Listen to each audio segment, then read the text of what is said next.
Start from the morning. Well, first off, welcome to the farm, guys. It's great that you guys are here to kind of see what's going on and share with you a bit about the farm life. Okay. Okay. He's gone. I got it down to a pretty good routine. So first thing is first, I go in and I feed all the pigs. They're hungry. As soon as I walk in, they start snorting and they start, grunting and wanting to be fed. So I go in, I grab their dishes. Sometimes they're sneaky. They want to get out. I'm not sure if you ever tried to chase a loose pig. No, get back in! Get back in! It's pretty wild. It's nuts. Okay. Breakfast time on the farm. They're snorting, they're grunting, they're doing whatever pigs do. And then as soon as I feed them all, it's just like silence. They're just like munching away on their food. Oh my, Tater! All right, Tater. Tater. Guess what? You're a pig. There you go. Tater outgrew her home, and so now she lives here at the farm. So she's a very friendly pig. I grew up in the country. We never had animals. This was actually more of my wife's dream, a hobby farm. So when we were, when we got married and we were looking for a place, yeah, we really wanted to live the country lifestyle. She was all over trying to find animals. It's like a little funny farm. A lot of them were mostly free. People didn't want them anymore. You know what? I like them all. Each one has their own different personality. Everybody wants their hay in the morning.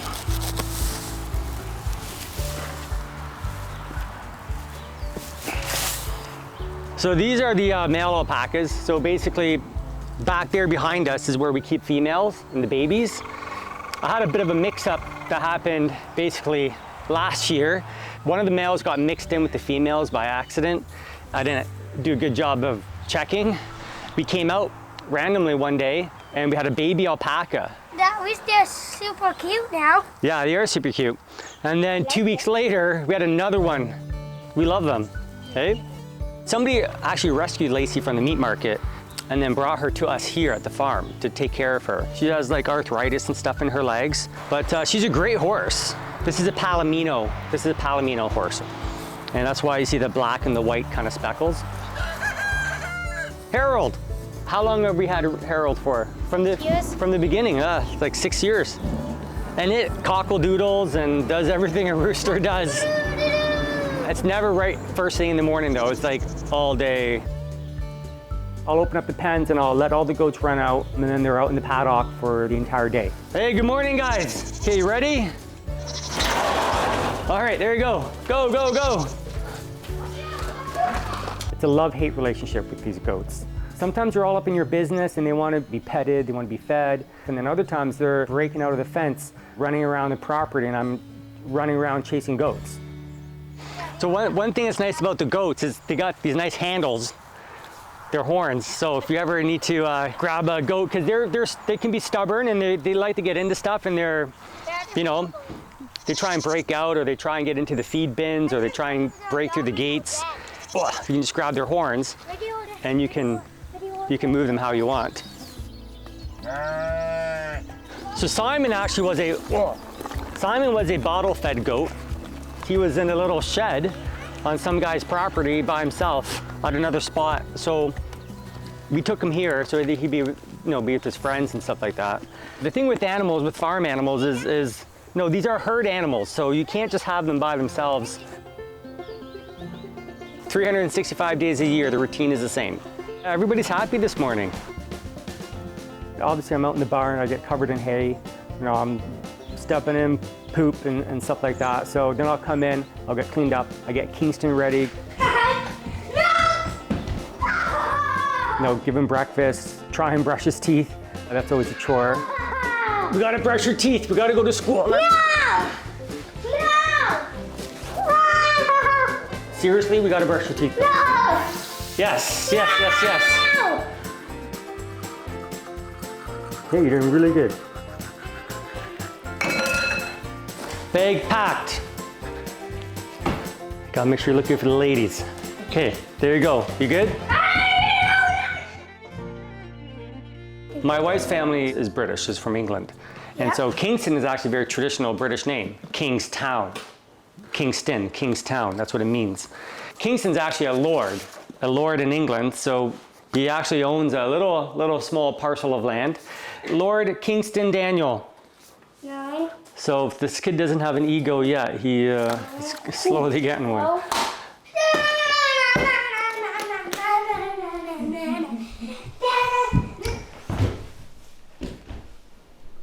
Okay.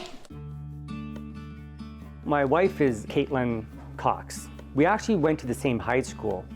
We were 2 years apart, but the funny thing is that we actually didn't know each other in high school. And our high school was small. It was only like 600 people. And so we met in 2011.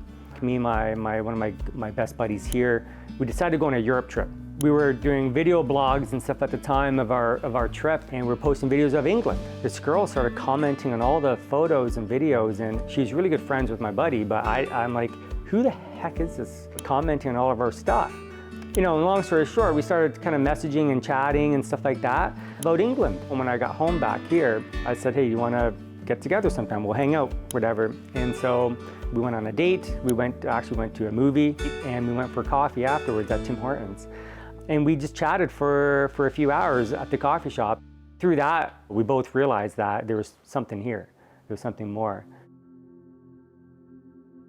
I didn't know about her cystic fibrosis. So she had cystic fibrosis, CF.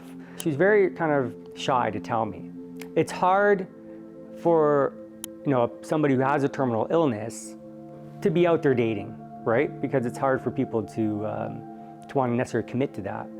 I never saw that in her. I never saw the illness as something that defines somebody.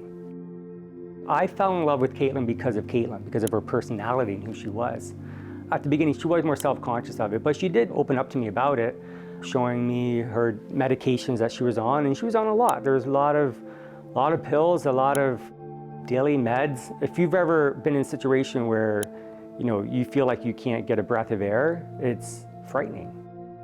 She was very inspirational with her battle with cystic fibrosis. She's very athletic, on the path for Olympics, for gymnastics. Despite having a terminal lung disease, she was still able to achieve so much. Being out in a barn with animals, with all the hay and the dust, was like not good for her at all, but she still did it. She's like, forget this, I'm gonna live my life, right? And it made her happy, brought her a lot of joy. And it gave me a lot of joy seeing her happy with the animals. People question, why do I have all these animals? Like, what's the purpose of them? It's a memory. It was her thing. And I feel an obligation and a responsibility to continue to care for them. It brings my son so much joy too, seeing the animals. We weren't able to naturally have a child, and given her health, it was actually more of a risk for her too to actually carry. But we really wanted to have our own. And so this is where led us down the road for surrogacy. Caitlyn, being who she is, she was a very personable, outgoing type of personality. She loved going to the dog park, and it was at the dog park that we actually found our surrogate. And so just through conversation, Caitlyn opening up herself to another, what was a stranger at the time, she opened up about our situation, and this wonderful woman offered to carry our child. There's definitely challenges that came with that, but at the end of the day, we ended up with a beautiful son. This is Kingston's memory box from his mom.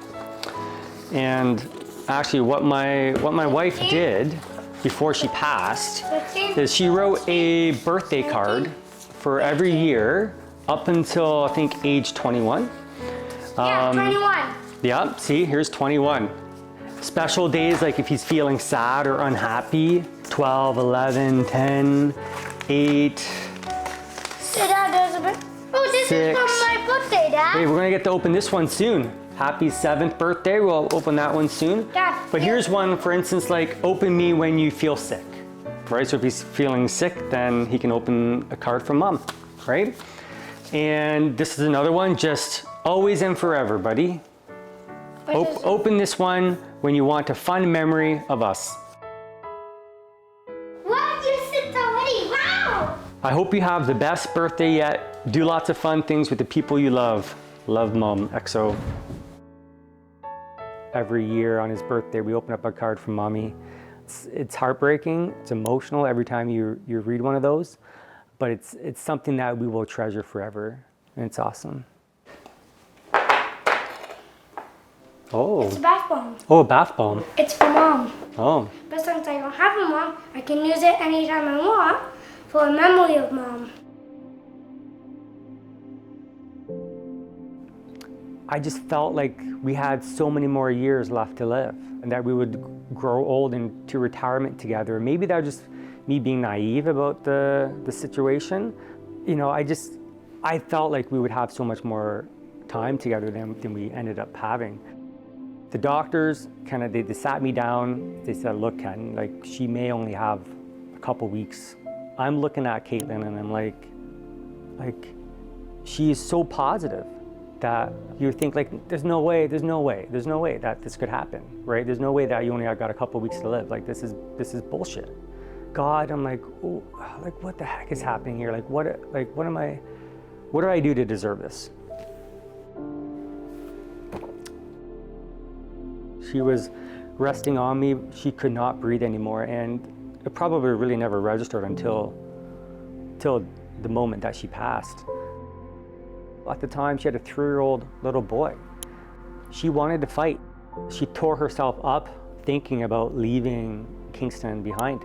She was fighting for him to stay alive. She wanted to be here.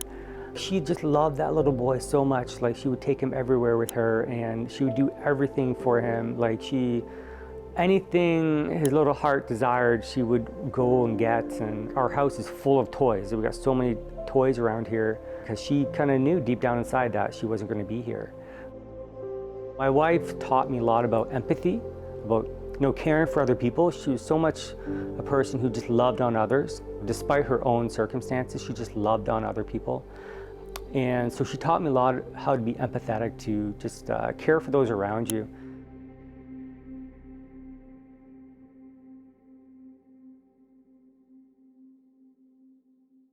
I actually grew up in a kind of a real estate-minded entrepreneurial family. And so I did make the decision to focus on full-time real estate. It was all, profit-driven. This is return on investment. This is a good decision. It's cash flow is king, all that kind of stuff, right? I'm seeing that there is a way bigger need for affordable type of housing. Conscious of others in our society who don't have the benefit of housing like we do. I had my skill set of architectural design. That was what I was able to offer. And so I started kind of slowly helping other investors with their projects. And then first year I did maybe 30, 40 drawings for people all on my own. The second year I did 70, including the permit submissions and then also doing construction management for 10, 20 houses. Years after that, we started doing like 140, 150 a year.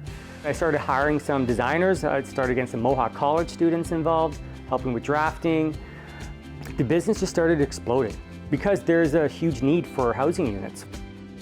We're definitely moving into land development. The future is in housing creation, not housing renovation. So creating new housing units that have never existed before, not just renovating existing stock. We're trying to make affordable spaces that are equally accessible to lots of different types of people. I really feel called to a higher purpose in all of this to really truly make a difference.